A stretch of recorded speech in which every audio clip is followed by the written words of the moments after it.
पश्चिमबंग में विधानसभा निर्वाचन फलाफल आसिबा परठारु तृणमूल कांग्रेसर कर्मी माने बारंबार बीजेपी कार्यालय उपर आक्रमण करुथिबार बीजेपी दाबी करुछि।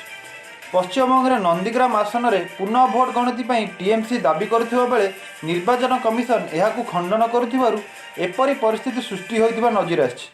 एही हिंसा को विरोध करी कटक नगर बीजेपी सभापति श्री ललाटेन्दु बड़ुंग नेतृत्व में एक मौन प्रतिवाद सभा अनुष्ठित हो जाइछि।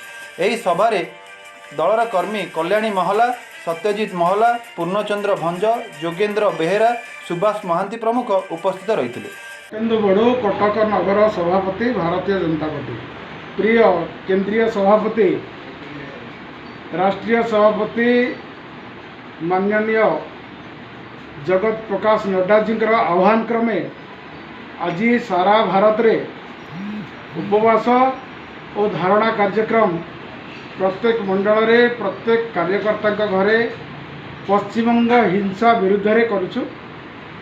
सद्य पश्चिमबंग निर्वाचन पर ममता बनर्जी एवं तांकर राक्षस प्रवृत्तिर गुंडा मानकर जो नरसंहार आरंभ होइछि तार प्रतिवाद रे भारतीय जनता पार्टी समस्त कार्यकर्ता आज उपवास करछन्ति। आमे भी सकाळ उपवास रे थिलु, धारणा देइथिलु। गोपालजी मंडल रे आज धारणा होइछि, कटकर विभिन्न स्थान रे धारणा चली।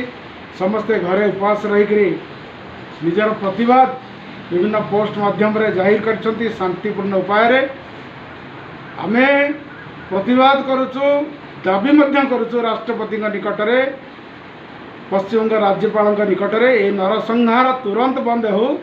गणतंत्र रे सहिष्णुतार स्थान बहुत उच्च रे। निर्वाचन जितला परे ममता बनर्जी समस्त को कोड़े काखेकरी संगे जीवा कथा कही था, किंतु से काम न करी से घरे घरे पशि गुंडा को लगे जो भली जो माने भारतीय जनता पार्टी कार्य करुले, निर्वाचन में भाग नहीं, बूथ रे बसी एजेंट बसते से घरे पशि हाणिबा, मारिबा, गाड़ी छड़ेबा, महिला मान को बलात्कार करवा, 90 वर्षर बुढ़ी जी पताका धरी फुटिक मारिबा, ये सब अत्यंत जघन्य बर्बर। ये सब प्रतिवाद रे भारतीय जनता पार्टी कौन सारा भारतर संपूर्ण जनता निश्चित प्रतिवाद करुछन्ति। से प्रतिवादर अंश स्वरूप आमे माने करितलु। आमे भी दृढ़ प्रतिवाद करुछु। तुरंत कार्यानुष्ठान हो राष्ट्रपति के निकट रे आमे निवेदन करुछु। तुरंत ममता बनर्जी को गिरफ्त करा जाओ। ममता बनर्जी को मुख्यमंत्री पद रे रहिवार कोनोसी अधिकार नहीं। एभली जघन्य कांड जे करुछन्ति भारत वर्ष रे राक्षसी मनोवृत्तिर परिचय देइछन्ति। तांको विरुद्ध रे सारा भारतर जनता आज स्वर उत्तोलन करिछन्ति। तेणु तुरंत तांको गिरफ्त करा जाओ। आ ये नरसंहार बंद करिया पई सेनार प्रयोग करी राष्ट्रपति शासन जारी करा जाओ। या ही हमर दाबी अछि। पूर्णचंद्र भंज बीजेपी युव मोर्चा मंडल जनरल सेक्रेटरी।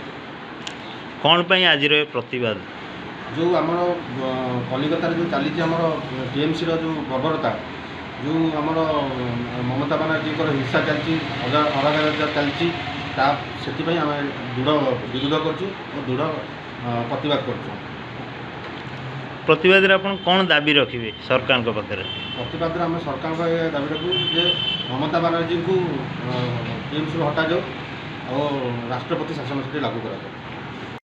गोपालजी मंडल साधारण संपादक एवं कटक नगर बीजेपी मीडिया संयोजक। आमर ये प्रतिवाद हूँ टीएमसी जो निर्वाचन जितला पर पश्चिमबंग में जो भाई हिंसाकांड करूँ रोक देवाई आम प्रतिवाद सभा करूँ। आम जाकि गवर्नर को देखा करूँ, आम चाहूँ सेंटर को हस्तक्षेप करूँ और ममता बनर्जी को से राष्ट्रपति शासन कर आम ये प्रतिवाद सभा करूँ।